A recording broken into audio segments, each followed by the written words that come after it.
Coming up in this week's episode of Coast News, a classic ride at Thorpe Park has closed after nearly 4 decades of operation, and Legoland Windsor have revealed details of their plans for the next 5 years.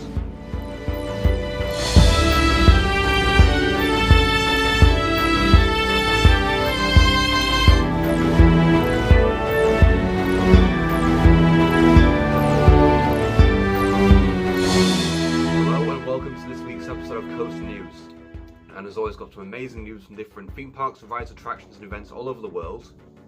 So let's get straight into the news today. Now, top story for tonight, Thorpe Park have confirmed that Rumba Rapids has now permanently closed. And this has actually been speculated for quite a few months now, about the fate of this attraction. And literally yesterday, Thorpe Park actually confirmed this news that Rumba Rapids is now permanently closed. After all this time, but if you don't know what I'm talking about, after 39 years of operation, Thorpe Park have confirmed that Rumba Rapids has now permanently closed. Rumba Rapids was an intamin rapids ride which first opened at Thorpe Park in Surrey, England for the 1987 season. Originally named Thunder River, the ride was inspired by the world's first rapids ride, which was also known as Thunder River, and opened back in 1980 at Six Flags Astro World. In 2002, Thunder River was officially rethemed and renamed to Ribena Rumba Rapids. In 2007, the Ribena sponsorship had come to an end, with the ride's name being changed to just Rumba Rapids. It remained this way for the next 18 years, with occasional event overlays taking place from 2020 to 2024. For early 2026, speculation began regarding the removal of Rumba Rapids, with fences in front of the attraction and demolition vehicles spotted from Monk's Walk. Yesterday, Thorpe Park and Jack Silkstone officially confirmed that Rumba Rapids was now permanently closed. They have not yet shared any specific plans for what could replace Rumba Rapids. So yeah, the ride is now permanently closed, and now it's been at the park for a very long time. It was actually the second oldest operating ride at Thorpe Park, with the other one being Double Tea Party, which is the teacups ride. But yeah, it's now closed after 39 years of operation. Now it is good. I'm definitely gonna miss this ride. This was always sort of the better non-coaster rides at Thorpe Park for me, in my personal opinion anyway. I think the last time I actually went on it was in July last year, because I don't think it was open during Friday night. I think it was shut. So I think the last time I went on Rumba Rapids, I believe, was in July. But yeah, we're gonna miss it. Now that area is quite a sizable piece of land for a new coaster, but we'll have to wait and see. Thorpe Park have said they don't have any plans to share just yet, so either they don't actually have any plans right now, or they do, but it's in like very early stage of development, so there's not really much to say just yet. But either way, Rumba Rapids will be missed. In other news today, Legoland Windsor have revealed their 5-year development plan. And now, yeah, it's great to see Legoland Windsor getting all this investment to basically revitalise the whole park, really. Yeah, I'm actually kind of excited for how this is all going to play out over the next 5 years. But if you don't know what I'm talking about, basically Legoland Windsor have revealed a 5-year roadmap for a park-wide renovation. Legoland Windsor is a theme park which first opened in 1996 in Berkshire, England. In 2026, Legoland Windsor is celebrating its 30th anniversary. Recently, the park have made a press statement revealing their plans to upgrade the existing park infrastructure and introduce brand new attractions. They have stated that by 2031, all land will have been completely refurbished, starting with Pirate Shores this season. After more than 2 years of standing but not operating, Legoland Windsor have finally received approval for demolition permits of Viking River Splash, which closed back in 2023. The ride is set to be demolished this season, with the area being used as an expansion for a nearby land, introducing a brand new roller coaster to the park. A brand new land and 4D cinema is also set to replace the Skyride attraction, which closed last season. In addition, Legoland plan on improving their offering of Aramark food, providing better value for money, higher food quality and more themed food offerings. Finally, massive upgrades to the on-site hotels, including new furniture and exterior refurbishments, are set to be introduced. So yeah, basically every land at the park is going to be refurbished. The hotel's going to be refurbished, a new land is going to be introduced, and a new roller coaster is going to replace Viking River Splash. It's all very, very promising stuff. And this is all set to take place from basically now until 2031, which coincidentally is the year that Universal Studios Great Britain plans to open. Whether this has anything to do with that, possibly, I don't know, but either way, it's great to see that Legoland's getting all this love and attention from Merlin. Now just needs to do that same thing with like Alton Towers and whatnot. We may see that with Thorpe Park. In fact, we probably are going to see that with Thorpe Park. We're definitely seeing that now with Chessington. Although Chessington's plans started a good couple of years ago with the likes of World Jumanji, and now they're doing, and also the other things like Shipwreck Coast, and now they're doing World of Paw Patrol Minecraft.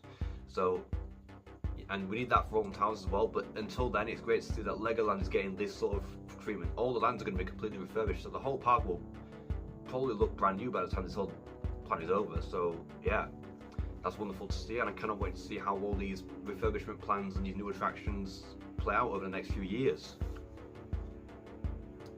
Also in the news today, Barracuda Strike has officially opened at SeaWorld San Antonio. And yeah, this one, honestly, it's great to see like more of these B&M family inverted coasters open up around the place, especially, and the fact that it's mainly these United Parks and Resorts parks getting these. This is the third one, I believe. But yeah, it's wonderful to see that they've opened yet this new coaster. It's to offer for families, but if you don't know what I'm talking about, basically SeaWorld San Antonio's newest roller coaster has officially opened to the public. Barracuda Strike is a brand new B&M family inverted coaster located at SeaWorld San Antonio in Texas, USA. Costing $8.7 million to construct, it is the tallest and fastest family inverted coaster B&M has ever built. Barracuda Strike stands 90 feet tall, reaches a top speed of 44 miles per hour and travels 1,800 feet of track.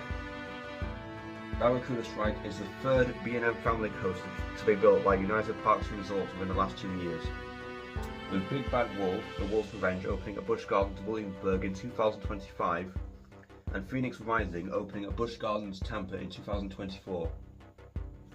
Barracuda Strike officially opened to the public on the 7th of March 2026. So yeah, wonderful to see this attraction is finally open. They started building it all sort of last season. They made the announcement for it and all everything, but I think from what I remember, I didn't really hear much about the whole announcement of it. It just they just started building it, and now it's actually officially open. And from what I've seen, it does look like a very, very interesting layout with some really wacky elements on there for a B&M roller coaster. And yeah, considering it's a family coaster, it's actually quite tall, like 90 feet tall for a family coaster. That's taller than quite a few of the thrill coasters in this country, which is insane to see. But yeah, I'm glad to see that this ride is finally open. I'm wondering if maybe United Parks, maybe if they've got more B&M family inverts planned in the near future, or if they're going to pivot towards like a different ride model from B&M, or maybe we'll have to wait and see what their plans are. But yeah, until then, it's great to see that this ride has finally opened. And finally in the news today, Six Flags Entertainment Corporation have sold some of their theme park properties. And yeah, this is yet another crazy, like quite a big move from Six Flags. Ever since the merger a couple of years ago, around a year and a half ago, literally the whole infrastructure of the park has sort of been they've been rebuilding the whole infrastructure of the entire company ever since the merger with Cedar Fair, and now this is just the latest stepping stone in that whole plan. But if you don't know what I'm talking about, Six Flags Entertainment Corporation officially confirms their plans to sell 7 of their theme park properties. The company has sold Michigan's Adventure, Schlitterbahn Water Park, Six Flags Great Escape, La Ronde, Six Flags St. Louis, Valley Fair and Worlds of Fun, all for just $331 million. These properties have been acquired by EPR Properties. EPR have partnered with Enchanted Parks to operate the US properties, while the Ronde in Canada will be operated independently. Six Flags CEO John Riley has said, "Consistent with our strategy, this divestiture enables us to concentrate our capital, leadership and operational focus on the properties that we believe generate the strongest returns and offer the greatest long-term upside." So yeah, basically they sold these 7 other properties, which are sort of not like the biggest Six Flags parks, like Six Flags St. Louis, Valley Fair, Worlds of Fun. I mean, from what I've heard, they are good parks, but they're also not like up there with like the likes of Cedar Fair or Six Flags Magic Mountain. And they believe that these other parks, like these bigger parks like Cedar Point and whatnot, Kings Island, Kings Dominion, Six Flags Great Adventure, those parks, they make more profit for the company, whereas these parks that are just sold, selling them they believe is the right move for profit. But $331 million for 7 properties, that's, I think it should realistically be more than that. That's quite a cheap price for 7 like quite large scale properties. Now what this means for the financial side of the Six Flags Entertainment Corporation, because they have definitely made a number of comebacks since the merger, like the closure of Six Flags America, the sale of 7 different theme parks and all this. They now only operate, I believe, 34 parks, whereas at the start of this merger there was 42 parks, but now it's just 34. I mean, hopefully this should help them financially, but we will just have to wait and see how this all plays out.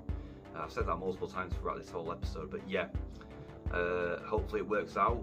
We'll just have to wait and see. So yeah, that is it for this week's episode of Coaster News. I hope you've enjoyed it, and if you did, then please make sure to like and subscribe, and comment what you would like to see in the next video. Goodbye.